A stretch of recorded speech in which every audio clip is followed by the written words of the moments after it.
राधे राधे। कैसे हैं आप सब? आशा करती हूँ कुशल मंगल ही होंगे। मेरे चैनल गोविंद प्यारी में आप सभी का बहुत बहुत स्वागत है।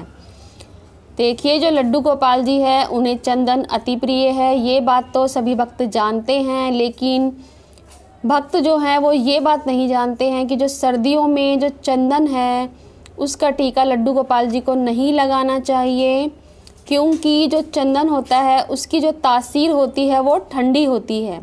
यानी कि जब हम चंदन को अपने मस्तक पर लगाते हैं, लड्डू गोपाल जी के मस्तक पर लगाते हैं, तो वो हमें ठंडक देता है।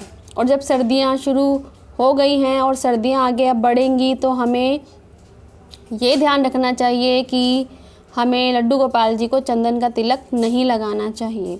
देखिए, जो लड्डू गोपाल जी की सेवा है वो अधिकतर बाल रूप में ही की जाती है। उन्हें एक छोटा बालक ही माना जाता है और उन्हें पुत्र भाव से उनकी पूजा अर्चना की जाती है, सेवा की जाती है। और जो ये लड्डू गोपाल जी हैं, अगर आप बालक मानते हैं तो ये हमारे बहुत ही कोमल से प्यारे से बालक ही हैं। तो आप अगर चंदन का जो तिलक है अगर उनके मस्तक पर लगाते हैं तो भक्तों के तो देखिए भाव हैं कि ये साक्षात हमारे लड्डू गोपाल जी बैठे हुए हैं, हमारे श्री कृष्ण भगवान बैठे हुए हैं बाल रूप में। तो अगर हम उन्हें चंदन का तिलक लगाते हैं तो फिर वो उन्हें ठंडक देगा। जबकि हमें ध्यान रखना होता है कि सर्दियों में हमें ये ध्यान रखना होता है कि उन्हें किसी भी प्रकार से ठंड ना लगे, उन्हें सर्दी से बचाकर रखा जा सके, जैसे कि एक छोटे बालक को रखा जाता है। तो अब बात आती है, अगर चंदन का तिलक ना लगाएं तो फिर कौन सा तिलक लगाएं। तो देखिए, वैसे तो केसर युक्त जो तिलक होता है वो लगाने के लिए कहा जाता है, क्योंकि जो केसर होता है उसकी तासीर गर्म होती है। लेकिन जो प्योर केसर होता है अगर आप वो नहीं लगा सकते हैं, वो थोड़ा महंगा आता है, तो आप केसर चंदन से मिला हुआ भी चंदन मार्केट में मिलता है, आसानी से मिल जाता है, वो लगा सकते हैं। अष्टगंध जो होता है वो तिलक लगा सकते हैं। और भी कई तरह के तिलक आते हैं मार्केट में। आप ये ध्यान रखें या तो उनमें चंदन ना हो या बहुत ही कम मात्रा में चंदन मिला हुआ हो। यानी कि इस तरह का तिलक आप लड्डू गोपाल जी को लगा सकते हैं। देखिए, अगर आपको ये बात पता लगती है कि भाई चंदन का टीका तो हम लगा नहीं सकते और अभी हमारे पास फ़िलहाल कोई टीका है नहीं, तो आप ऐसा कर सकते हैं कि जो लाल जो टीका होता है, जो रोली का टीका हम लगाते हैं, आप उसका टीका भी लगा सकते हैं। रोली में आप थोड़ा सा चंदन का मिक्स कर लीजिए, थोड़ी सी बिल्कुल कम मात्रा, और उससे आप तिलक अपने लड्डू गोपाल जी को लगा सकते हैं। इससे क्या होगा कि उन्हें ठंड भी नहीं लगेगी और तिलक भी उन्हें लग जाएगा। बाकी आप चाहें तो मार्केट से फिर और जो कई तरह के मिलते हैं, बस आप ये ध्यान रखें कि उसमें चंदन की बहुत कम मात्रा हो या चंदन उसमें ना हो, इस तरह से आप तिलक लगा सकते हैं।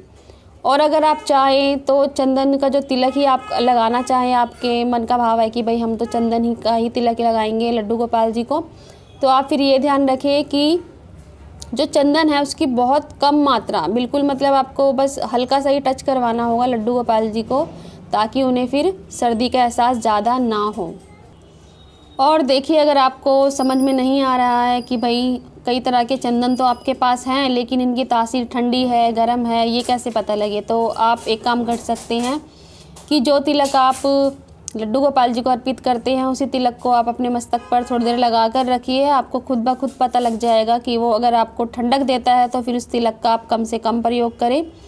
और इसका साधारण सा उपाय तो यही है कि बहुत कम मात्रा लगाएं, या फिर आप लाल जो रोली है उसमें मिक्स कर ले थोड़ा सा चंदन, तो चंदन उन्हें लग भी जाएगा और उन्हें सर्दी भी नहीं लगेगी।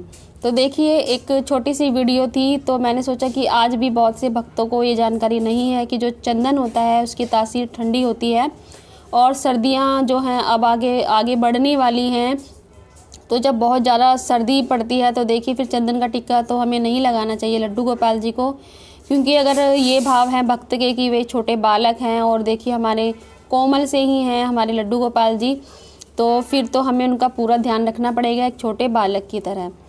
तो बस आपको ये जानकारी देनी थी कि अगर आप चंदन का तिलक लगाएं तो किस तरह से लगाएं, या फिर कोई और तिलक आप कौन कौन से लगा सकते हैं।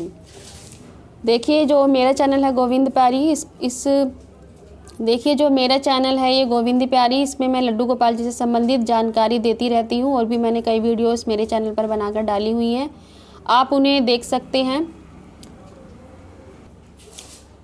तो देखिए ये छोटी सी लेकिन एक महत्वपूर्ण जानकारी थी, तो मैंने सोचा चलो भक्तों को ये बता दिया जाए कि भाई आप किस तरह का तिलक अपने लड्डू गोपाल जी को सर्दी में लगाएं। देखिए मेरे चैनल गोविंद प्यारी में मैं लड्डू गोपाल जी से संबंधित जानकारी देती रहती हूँ। अगर आप मेरे चैनल पर नए आए हैं तो आप मेरे चैनल को ज़रूर सब्सक्राइब करें और वीडियो को लाइक और शेयर ज़रूर करें। और चलिए तो आज की वीडियो में ही समाप्त करते हैं। सभी भक्तों को यही कहना चाहूँगी कि सर्दियाँ बढ़ने वाली हैं तो अपने लड्डू गोपाल जी का खास ध्यान रखें, उन्हें सर्दी से बचा कर रखें, उन्हें भोग आदि की भी व्यवस्था ऐसी करें जिनकी तासीर गर्म हो और जिससे कि उन्हें सर्दी ना लगे। और बाकी लगे रहिए सेवा में लड्डू गोपाल जी की।